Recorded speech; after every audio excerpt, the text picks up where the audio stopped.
नमस्कार and welcome you to world affairs. मैं प्रशांत धवन और इस वीडियो में हम बात करने वाले हैं सैक्रिलेज के बारे में। सैक्रिलेज क्या है, रिसेंटली गोल्डन टेम्पल में क्या हुआ था, और इस पर आपने रिसेंटली आर्टिकल भी देखे होंगे कि दो लोगों को रिसेंटली पीट पीट कर मार दिया गया सैक्रिलेज के इशू को लेकर। और इस पर काफ़ी स्टेटमेंट्स भी आई है पॉलिटिशियंस की। फॉर एग्जाम्पल नवजोत सिंह सिद्धू ने यह कहा है कि जो आदमी सैक्रिलेज करता है उसको तो पब्लिकली हैंग करो, उसको सबके सामने फांसी दो। नाउ सबसे पहले तो यहाँ पे आपको समझना होगा कि बेअदबी सैक्रिलेज है क्या और इसकी हिस्ट्री क्या है। जो ये वर्ड है सैक्रिलेज, इसका मतलब ये होता है कि जब एक व्यक्ति कोई सेक्रेड, कोई रिलीजियस सेक्रेड ऑब्जेक्ट की, कोई पर्सन की, किसी साइड की डिसरिस्पेक्ट करता है। अब यहाँ पर आप पूछोगे सैक्रिलेज और ब्लास्फेमी में फर्क क्या होता है। जो रिसेंटली श्रीलंका नेशनल के साथ हुआ था पाकिस्तान के सियालकोट में, उसको हम ब्लास्फेमी कहते हैं। ज्यादातर आर्टिकल में लिखा होता है ब्लास्फेमी का केस था, इस वजह से उसको मारा गया। तो ब्लास्फेमी और सैक्रिलेज क्या सेम है? देखिए आप ऐसे समझ लो, सैक्रिलेज एक बहुत ही ब्रॉड टर्म होती है। मान लो किसी रिलीजन की कोई इंपॉर्टेंट साइट है, उसके अगेंस्ट कोई आदमी स्टेटमेंट देता है, वो भी आप काउंट कर सकते हो एज सैक्रिलेज। अगर वो आदमी उस साइट को डैमेज करता है, उस किताब को डैमेज करता है, तो भी आप कहोगे कि ये सैक्रिलेज का केस है। बेसिकली क्या है कि ब्लास्फेमी सैक्रिलेज के अंडर आता है। ब्लास्फेमी हिस्टोरिकली आप अगर देखो तो ये उस एक्ट को कहा जाता था जहां पर एक आदमी वर्बली, हाथों से नहीं फिजिकली, वर्बली एक रिलीजन की बेइज्जती करता है, एक रिलीजियस साइट की, एक रिलीजियस पर्सन की बेइज्जती करता है। वेरास एक होली साइट, एक रिलीजियस साइट को डिस्ट्रॉय करना, फिजिकली उसको डैमेज करना, उसको कहा जाता है डेसिक्रेशन। और ये जो कॉन्सेप्ट है ना सैक्रिलेज का, ये एक्चुअली काफी एक वेस्टर्न कॉन्सेप्ट है। ये सबसे पहले स्टार्ट किया था होली रोमन एम्पायर ने। उस टाइम क्रिश्चियनिटी को वो लोग बहुत ही सीरियसली लेते थे। कोई भी अगर बाइबल के खिलाफ कुछ बोल रहा है, क्राइस्ट के अगेंस्ट कुछ बोल रहा है, तो सैक्रिलेज के अंडर उस आदमी को सजा होती थी। हालांकि अब अजीब बात यह है कि वेस्टर्न कंट्री सैक्रिलेज को इतना सीरियसली लेती नहीं है। आप देखेंगे यूएसए में सैक्रिलेज की वजह से वायलेंस, किसी को मारना, ये बहुत ज्यादा रेयर होता है। सैक्रिलेज एक आज के समय बहुत ही सीरियस इशू बना हुआ है, या तो साउथ एशिया में, मिडिल ईस्ट में, जहां पर एक आदमी के रिलीजन के अगेंस्ट कोई भी स्टेटमेंट, कोई भी एक्ट बर्दाश्त नहीं होती। लोग लॉ अपने हाथ में ले लेते हैं और फिर वायलेंस भी हो जाता है। तो थोड़ी सी और क्लैरिटी के लिए ये भी समझ लो, जो रिसेंटली पाकिस्तान में केस हुआ था सियालकोट में, वहां पर आपने देखा होगा हेडलाइन पे तो लिखा था कि श्रीलंकन किल्ड ओवर ब्लास्फेमी, मगर नीचे आप आर्टिकल में पढ़ोगे तो वहां पे वो करेक्ट इंग्लिश यूज करते हैं कि उस आदमी को एक्यूज किया गया था ऑफ डेसिक्रेटिंग पोस्टर्स, कि फिजिकली उसने एक रिलीजियस पोस्टर, कह लीजिए रिलीजियस कोई पेपर है, उसको डैमेज किया है। ना ओवर द इयर्स क्या है कि सैक्रिलेज को हर रिलीजन ने अपनी तरफ से इंटरप्रेट किया है। इस्लामिक कंट्रीज में आप अगर देखो तो ज़्यादातर प्रॉफेट मोहम्मद के अगेंस्ट एक स्टेटमेंट भी अगर आप दो तो फांसी तक भी हो सकती है। इंडिया में आप अगर देखें तो ऐसे कानून एग्जिस्ट करते हैं कि आप किसी आदमी की रिलीजियस सेंटिमेंट को हर्ट करते हैं तो कुछ सजा होगी, मगर उसमें एक पूरा प्रोसेस होता है। और ज़्यादातर इंडिया में जो सजा है वो भी इतनी ज़्यादा हार्श है नहीं। ना अब हम बात करते हैं पंजाब की। जो पंजाब स्टेट है इंडिया में, इसकी आबादी है 2 करोड़ 80 लाख के आसपास। और आप 2011 का सेंसस देखें तो रिलीजन के हिसाब से पंजाब स्टेट का डिवीजन ऐसे है।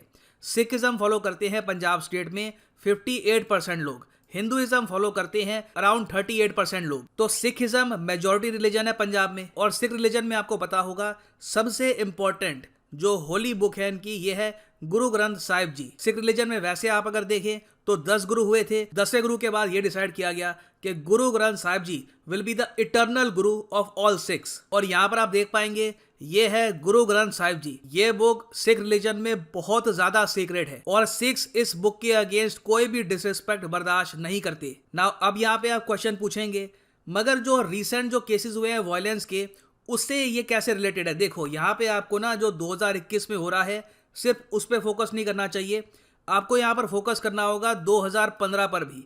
क्योंकि बेसिकली क्या है कि पिछले 5-6 साल से पंजाब एज पे है। हो यहाँ पर क्या रहा है कि कुछ लोग हैं वो चाहते हैं कि पंजाब डिस्टेबलाइज हो जाए, यहाँ पर वायलेंस स्टार्ट हो जाए। यहाँ पर कई साल पहले जो इशू आया था 1980s में, 1970s में बहुत वायलेंस हुआ था, वो जो इरा थी पंजाब की वो वापस आ जाए। क्योंकि 2015 में आप अगर देखो तो एक सैक्रिलेजियस एक्ट करी गई थी।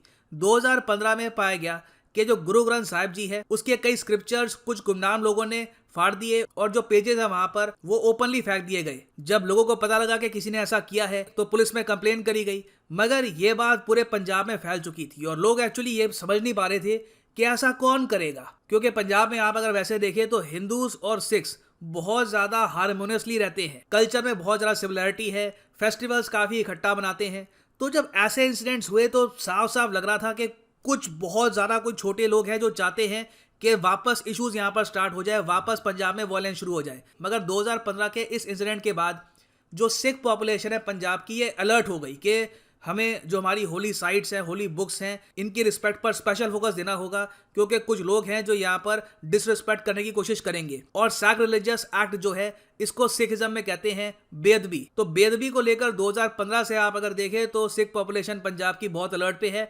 उसके बाद आप अगर देखें तो कुछ छोटे इंसिडेंसेस हुए हैं जहां पर बेदबी करी गई, मगर उसके बाद भी गुमनाम लोग कहीं से गुरु ग्रंथ साहिब जी कहीं से चोरी कर लेते थे, बेदबी करने की कोशिश करते थे। ये सब देखते हुए पंजाब के फॉर्मर चीफ मिनिस्टर ने यह कह दिया था कि कोशिश की जा रही है पंजाब में कि खालिस्तानी मूवमेंट वापस खड़ी हो जाए, वापस जो कट्टर एलिमेंट है सोसाइटी में उनको और स्ट्रेंथ मिले, उनको और ज्यादा यहाँ पर मौका मिले एक इशू को कम्युनलाइज करने का। इवन दो आप अगर देखें भारत में सिखिज्म की बहुत रिस्पेक्ट है, एक्चुअली हर रिलीजन की रिस्पेक्ट है इंडिया में, मगर आपने देखा होगा काफी बार हमारे पीएम खुद काफी बार गुरुद्वारे में गए हैं। यहाँ पर आप देख पाएंगे ये फोटो है, इससे साफ है पूरे देश को भी मैसेज पहुंचता है कि करंट गवर्नमेंट प्राइम मिनिस्टर कितनी रिस्पेक्ट देते हैं सिखिज्म को एज ए रिलीजन।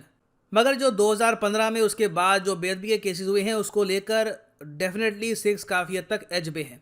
अब उसके बाद आप अगर देखें तो अभी रिसेंटली गोल्डन टेम्पल में ये हुआ, यहाँ पर आप देख पाएंगे ये यहाँ पर गुरु ग्रंथ साहिब जी हैं और अचानक से एक आदमी कहीं से बेअदबी करने की कोशिश करता है, डिसरिस्पेक्ट करने की कोशिश करता है, उसको रोक लिया जाता है, फिर आसपास जो भीड़ है उसको पीट कर मार डालती है।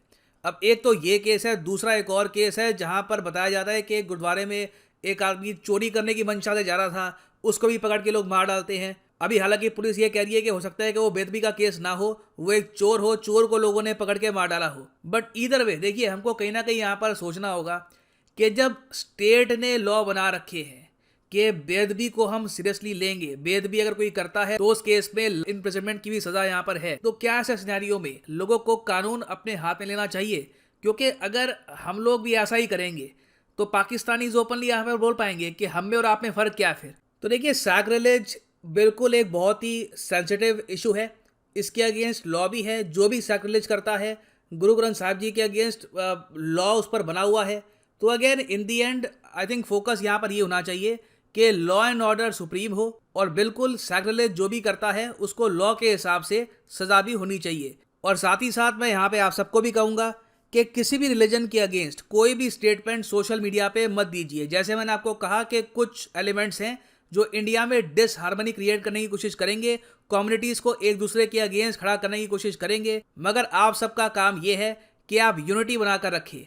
अगर आप किसी रिलीजन के अगेंस्ट कुछ टिप्पणी करते हैं ऐसे टाइम में तो आप बेसिकली उन लोगों का सपोर्ट ही कर रहे हो, उन लोगों के एजेंडा को आगे ही बढ़ा रहे हो जो चाहते हैं कि कम्युनिटीज़ में भेदभाव ज़रा बढ़ जाए। तो एक्ट मैच्योरली, कहीं पर भी आप कोई भी कमेंट करते हैं बहुत ही सोच समझकर सही लैंग्वेज के साथ कमेंट करें, क्योंकि हिस्ट्री में आप अगर देखें तो 1978 में एक इंसिडेंट हुआ था पंजाब में, निरंकारी इंसिडेंट।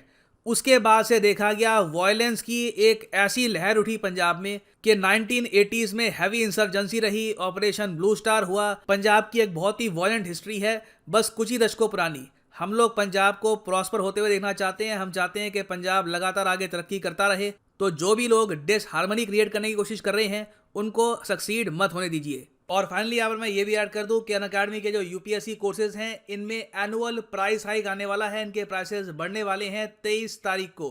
तो उससे पहले आप अगर चाहें तो ये कोर्सेज परचेज कर सकते हैं, नहीं तो उसके बाद there will be a price hike. Comment section में जाओ, यहाँ पे आपको मिलेगा ये लिंक और यहाँ पे आप परचेज कर पाएंगे अनअकैडमी के यूनिक कॉम्बो कोर्सेज, जिसके अंडर आप यूपीएससी प्रीलिम्स, मेंस, ऑप्शनल तीनों की ही तैयारी कर सकते हैं इन अ सिंगल परचेज। ये सारे कोर्सेज अलग अलग परचेज करोगे और अनअकैडमी तो आपको 15,000 रुपीज़ एक्स्ट्रा पे करने होंगे। तो अगर आप अभी एक कॉलेज स्टूडेंट हैं, आपके पास टाइम है, तो जो 24 महीने का कोर्स है ये भी आप कर सकते हैं परचेज। मगर जो प्राइसेस यहाँ पर लिखे हैं you do not have to pay these prices. Simply code use करो PD10 और यहाँ पे आपको मिलेगा 10% डिस्काउंट।